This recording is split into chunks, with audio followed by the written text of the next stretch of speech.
प्रेरणास्पद कथा YouTube channel पर मैं धनंजय जैन आप सभी का हार्दिक अभिवादन करता हूँ। दोस्तों, आज की कहानी एक दिव्यांग राजा की कहानी है।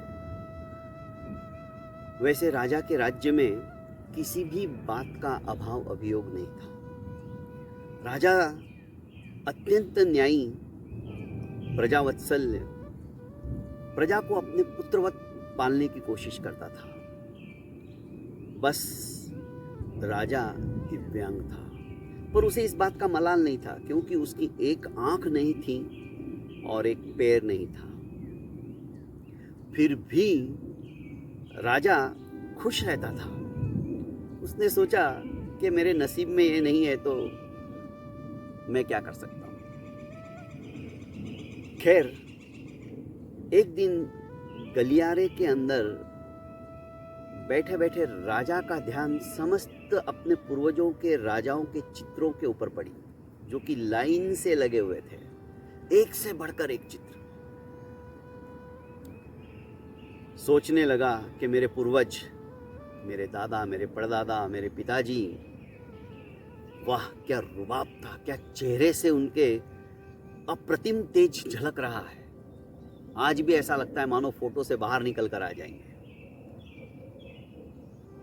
जैसे ही एक एक करके देखते देखते उसका लास्ट वाले फोटो पर, अर्थात अपने पिताजी के फोटो की तरफ नजर गई, देखता रह गया। पर बाद में जो जगह रिक्त थी, उसे पता था अब यहाँ पर मेरी फोटो लगने वाली है। पता नहीं मेरी फोटो कैसे रहेगी, क्योंकि मेरी तो एक आंख ही नहीं है, एक पैर भी नहीं है। सबसे भद्दी और सबसे बेकार फोटो मेरी ही दिखेगी। मुझे तो कुछ रमगम नहीं, पर मेरे बाद में देखने वाले मेरे संतति है, वो सोच के परेशान हो जाएगी कि हमारे पिताजी ऐसे कैसे। उसने अपने राज्यसभा के अंदर घोषणा करवाई। पूरे राज्य में जितने भी सर्वोत्कृष्ट चित्रकार हैं, उनको आह्वानित किया। सभी चित्रकार हाजिर हुए। चित्रकारों को देखकर राजा ने एक घोषणा की कि तुम मेरे राज्य के सर्वश्रेष्ठ चित्रकार हो। क्या तुम में से ऐसा कोई है जो मेरा चित्र बना सके? राजा ने कहा, और चित्रकार ना माने, ऐसा कभी हो सकता है क्या? सभी ने एक साथ कहा कि हाँ महाराज, हम आपका चित्र बना सकते हैं। पर मुंह से निकलने के बाद सभी सोच में पड़ गए। राजा तो एक आंख से काना है, एक आंख ही नहीं है, काने की बात तो दूर रही, और एक पैर भी नहीं है। हम चित्र बनाए तो कैसा बनाए? और यदि राजा को पसंद नहीं आया, क्योंकि हम जैसा है वैसा ही बनाएंगे, तो राजा तो नाराज हो जाएंगे। पारितोषिक देना तो दूर रहा, मौत की सजा दे देंगे, क्योंकि सत्य हमेशा कड़वा रहता है। सभी पीछे हट गए। राजा ने कहा, क्या हुआ? अभी तो तुम संवेद स्वर में बोल रहे थे कि हम बना देंगे, पर किसी के मुंह से एक शब्द नहीं निकला। एक नवयुवक लड़का खड़ा हुआ।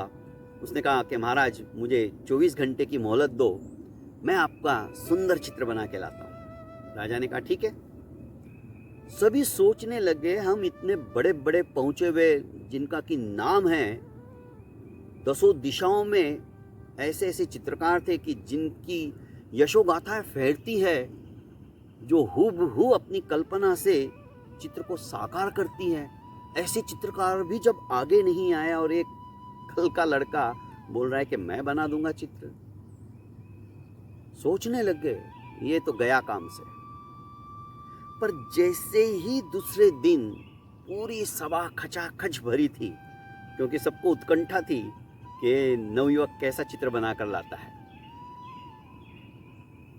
जैसे ही वो राजसभा में उसने प्रवेश किया और सभी के सामने जब उसने वो चित्र खोला और दिखाया, तो एक साथ हजारों लोगों का करतल ध्वनि से पूरा आकाश मंडल भी गुंजरित हो उठा, गुंजायमान हो उठा। जब राजा ने वो देखा तो राजा भी खुश हो गया।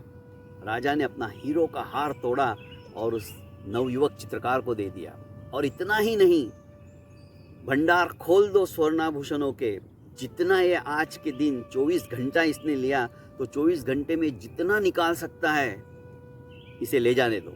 हीरे, मानक, मोती, सोना, चांदी, जो भी ये ले सकता है 24 घंटे में। इतना बड़ा उपहार। जानते हो चित्र कैसा था? क्या चित्र बनाया था उसने राजा को एक शिकार करते हुए दिखाता हुआ वो चित्र बनाया। अर्थात राजा घोड़े के ऊपर सवार है, एक तरफ से एक की टांग राजा की दिख रही है, दूसरी तरफ की टांग दिखाई नहीं दे रही क्योंकि वो थी नहीं टांग, वो तो टूटी हुई थी। एक ही टांग दिख रही है और वही आंख जो नहीं थी, ऐसा लग रहा है जैसे राजा ने निशाना साध के रखा है आंख मारकर। राजा बहुत खुश हो गया, सोचने लगा कि आज तक मेरे पूर्वजों के जितने भी चित्र हैं उनसे भी ये सर्वश्रेष्ठ चित्र है। उस चित्र को देखने के बाद पता ही नहीं चलता था कि राजा की एक आंख नहीं है और एक टांग नहीं है। तो दोस्तों, कभी भी कैसी भी परिस्थिति क्यों ना आ जाए, घबराना नहीं चाहिए। हम कर सकते हैं, वो जुनून पैदा होना चाहिए। सभी चित्रकार पीछे हट गए, पर ये नवोदित चित्रकार घबराया नहीं। उसने कहा चित्रकारों की लाज रखना भी मेरा काम है और मैं ऐसा चित्र बनाऊंगा कि राजा क्या, समस्त प्रजा भी तारीफ करेगी। और कल्पना शक्ति इस तरह से उसने प्रस्तुत की लोगों के सामने, उसमें रत्ती भर भी झूठ नहीं था, बनावट नहीं थी, पर सच को बताने का भी एक तरीका होता है, सच को प्रस्तुत करने का भी एक तरीका होता है। नहीं तो दोस्तों, सच हमेशा कड़वा होता है। सच बोलो, पर ऐसा बोलो कि किसी के हृदय को आघात भी ना पहुंचे। सच दिखाओ, पर ऐसा दिखाओ कि देखने वाले देखते ही रह जाए, जैसे राजा का चित्र। बहुत बहुत धन्यवाद दोस्तों।